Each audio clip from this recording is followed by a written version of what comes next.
नमस्कार, प्रणाम, हर हर महादेव, जय शिव काशी।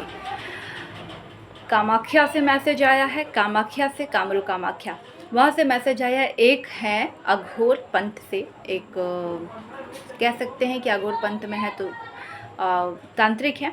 और वो तांत्रिक जी का मैसेज आया है कि हमने अपनी बहुत सालों से हम प्रयास कर रहे हैं जागृत करने के लिए, ठीक है, लेकिन हमारा जागृत नहीं हो रहा है। कोई भी चीज़ जागृत हमसे नहीं हो पा रहा है। और मैंने उनसे जब पूछा कि आपके कोई गुरु हैं, वो मुझे मेरी वीडियो देख रहे होंगे, फेसबुक पे मुझसे अभी भी जुड़े हैं, तो उन्होंने कहा कि मेरे गुरु तो हैं, लेकिन वो बिना गुरु दीक्षा के सीख रहे हैं, बल्कि जो उनके गुरु हैं उनके सानिध्य में रहकर वो नहीं सीख रहे हैं, ठीक है। उनसे परमिशन लेके उन्होंने नहीं सीख रहे हैं और ना कोई गुरु उनको सिखा रहे हैं, हालांकि उनके पहले से गुरु बने हुए हैं। उनका कहने का मतलब ये था। तो मैं बता दूं कि देखिए, जब भी आपको चक्रास जागृत करना होता है तो आपके गुरु होना अनिवार्य है। ऐसा इसलिए कि वो आपको सही और गलत गाइड कर सकते हैं। अगर आप कुछ गलती कर रहे हैं तो वो आपके सामने होंगे, तो वो आपको समझा सकते हैं, बता सकते हैं। लेकिन यहाँ पर आज के टाइम पे बहुत सारे ऐसे महान आत्मा भी हैं जो बिना गुरु के सीखना चाहते हैं और उनका कोई गुरु नहीं होता। और एक ऐसे भी हम कह सकते हैं कि इच्छा लोगों की होती है, क्या हम खुद से कर सकते हैं। देखिए, आप खुद से कर सकते हो, लेकिन अगर आप स्पिरिचुअल में हो तो, या आपके पहले से कोई गुरु हैं, वो आपको आज्ञा दिए हैं, परमिशन दिए हैं, तो आप कर सकते हैं।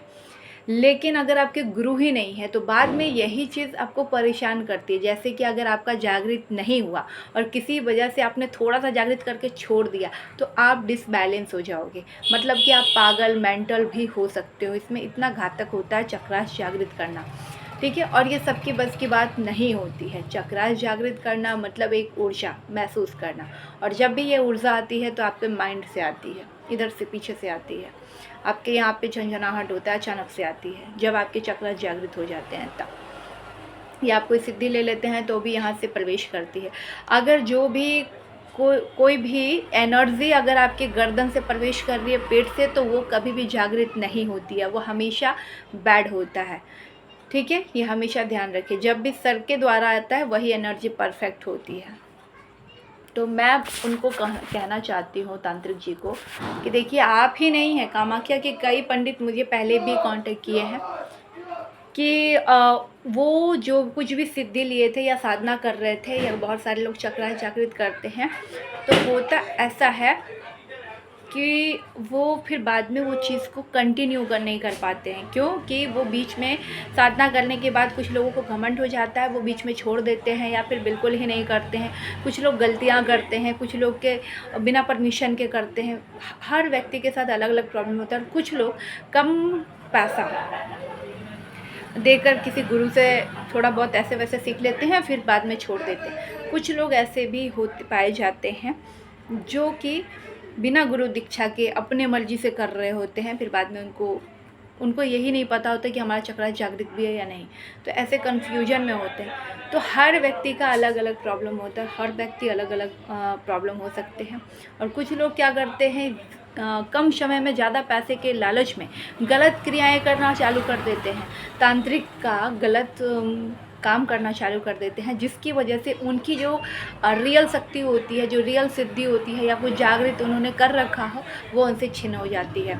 ऐसा इसलिए कि वो गलत कार्य कर रहे होते हैं। तो ये देखना बहुत ज़रूरी होता है कि आप किस लिए कर रहे हैं, क्यों कर रहे हैं, ठीक है।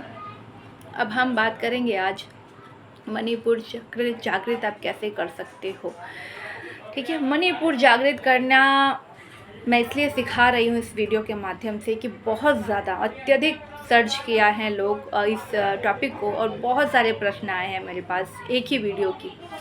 पहले भी मैंने कहा था कि सीरीज बाय सीरीज़ मैं आपको बता दूंगी कि कैसे चक्र जागृत करते हैं। दो मैं पहले ही स्वादिष्ठान चक्र और आपका मूलाधार चक्र के बारे में मैं ऑलरेडी वीडियो सोशल सिस्टर गुरुजी चैनल पर अपलोड कर चुकी हूँ। बहुत सारे लोगों ने किया और बहुत अच्छा रिज़ल्ट भी लोगों को आया, और उन्होंने मुझे मैसेज भी किया, और उनका यही था कि आप सारे चक्रास के बारे में प्लीज़ हमें गाइड करें। तो मैं आपको गाइड तो कर दूंगी, लेकिन फिर भी कहूँगी कि अगर आप गुरु के सानिध्य में रहेंगे तो आपसे कोई गलतियाँ नहीं होगी, क्योंकि एक गलती आपके जीवन पे भारी पड़ सकती है। फिर भी इच्छुक वाले जो लोग हैं, सिर्फ सुनना चाहते हैं या देखना चाहते, समझना चाहते कि क्या होता है, कैसे होता है, तो मैं आज बताती हूँ। मणिपुर चक्र जो होते हैं वो पीले रंग का होता है, और अगर आप इनकी मतलब इसको जागृत कर रहे हैं तो आपको ऐसा ही सोचना है कि हम में पीला रंग दिख रहा हो, ठीक है। मणिपुर जागृत करने का सबसे आसान जो तरीका होता है, कौन सा योगासन आप ले सकते हो, चलिए हम बताते हैं। नौकासन ले सकते हो आप, ठीक है। आप सूर्य नमस्कार ले सकते हो। ये सब जब आप लोगे तो आप देखोगे कि आप जब ये कर रहे हैं तो आपका जागृत होगा। लेकिन इसके जो रूल्स हैं वो मैं शुरुआत से बता रही हूँ। जो मणिपुर चक्र है वो हमारी नाभि में स्थित होता है, और इसके जो तत्व हैं वो अग्नि तत्व है, और इनके जो स्वामी है, जैसे हम इष्ट देव कह सकते हैं, वो भगवान नारायण है और माता लक्ष्मी है, भगवान विष्णु जी और माँ लक्ष्मी है, ठीक है। तो जब भी आप, और इसका जो मंत्र है रम है, रम रम इनका जो मंत्र है, जब भी आप उच्चारण करेंगे तो रम। सूर्य नमस्कार से भी आप इसे जागृत कर सकते हो, नौकासन से भी कर सकते हो, ठीक है। और मैं आपको बता दूं कि जब भी आप योगासन से भी कर सकते हो, जब भी आप ये कार्य करेंगे तो आपको रूल बनाना होगा, नियम, कि अगर आप 7 बजे कर सकते हो रोज़, तो रोज़ सुबह मॉर्निंग में 7 बजे, 6 बजे, 5 बजे, 4 बजे, जो भी आपको समय है अवेलेबल, तो कंटिन्यू उसी समय पे करना है। आप जो भी चीज़ों को जागृत कर रहे हो, आपका आसन उसी कलर का होना चाहिए। अगर आप मणिपुर चक्र जागृत कर रहे हो तो आपका जो आसन है वो पीला ही होना चाहिए, और आपके जो जो डाइट होता है ना, उसमें आप कोई भारी खाना नहीं खाओगे, कि जैसे नॉनवेज आप नहीं खा सकते, नॉनवेज को आपको त्यागना होगा। अगर आप इसे जागृत कर रहे हो तो आप गर्म चीज़ों का सेवन नहीं कर सकते, जैसे लहसुन प्याज भी नहीं खा सकते हो। इससे क्या होता है कि जब आप गर्म तासीर को, उस टाइम जब आप सीख रहे हो, उस टाइम गर्म तासीर की कोई भी चीज़ें नहीं लेनी होती है। हमेशा आपका बॉडी ठंडा रहे, इस वजह से आपको हमेशा जूस पीना है, फल खाना है, ऐसा डाइट लेना है जो अंकुरित हो, उबला हुआ खाना हो, ना कि आपको ऐसा डाइट लेना है जो भारी और भरकम हो। तो आप कभी भी जागृत नहीं कर सकते हो, क्योंकि जब हम चक्र को जागृत करते हैं तो हम नीचे से उठाते हैं, जैसे मूलाधार चक्र से जागृत करते हैं तो हम नीचे से उठाते हैं, तो वो चक्र जब आप भारी भरकम खाना खाओगे तो आपको बॉडी में पेन और गैस होगा, तो कभी वो आपका चक्र जागृत ही नहीं होगा, आपको भारी भारी सा लगेगा, आप जो भी आसन लोगे वो कर ही नहीं पाओगे। तो इसलिए बेहद ज़रूरी है ये टिप्स को फॉलो करना, ठीक है। आगे मैं बताती हूँ, जब भी आप रम का करें उच्चारण तो पूरा आपको जो ध्यान जो होता है केंद्रित यहाँ पर करना है।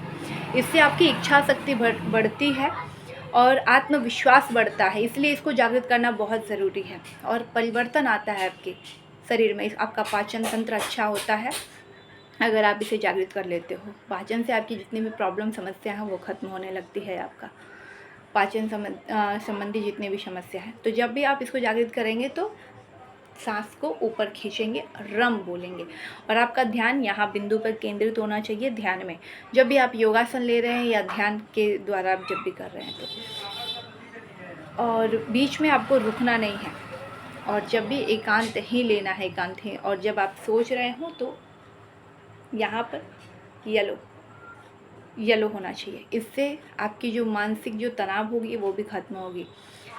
तो ये सारी चीज़ें मणिपुर जो चक्र जागृत करते हैं उसके ये सारे फ़ायदे होते हैं, लेकिन इसको बहुत कम लोग जागृत कर पाते हैं, क्योंकि बहुत लोग तो मूलाधार चक्र को ही जागृत नहीं कर पाते हैं, जिसके वजह से वो ऊपर पहुंच नहीं सकते हैं। जब भी अगर आपको जागृत करना होगा तो गुरु का सानिध्य ढूंढे, बहुत सारे ऐसे गुरु हैं जो सिखाते हैं, और उनके सानिध्य में जब आप लेकर संकल्प करते हो तो उसमें ज़्यादा चांस होता है कि सही दिशा में आप कार्य कर रहे हो और सही जा रहे हो, ठीक है। और दूसरी वीडियो में आपको मैं ये बताऊंगी कि कैसे हम आगे के चक्रास को जागृत कर सकते हैं। अगर वीडियो अच्छी लगी तो लोगों के साथ साझा करना ना भूलें, क्योंकि बहुत ज़रूरी है। और इसमें आप जितने भी फल खाओगे, पीले कलर का फल का सेवन करेंगे तो ज़्यादा बेहतर होगा। पूजा भी विष्णु भगवान माँ लक्ष्मी का ध्यान करते हुए करेंगे, कि जिससे आपको वो शक्ति प्रदान हो जिससे आप लाइफ में आगे बढ़ सके और आपका मणिपुर जो है चक्र जागृत हो सके। हर हर महादेव।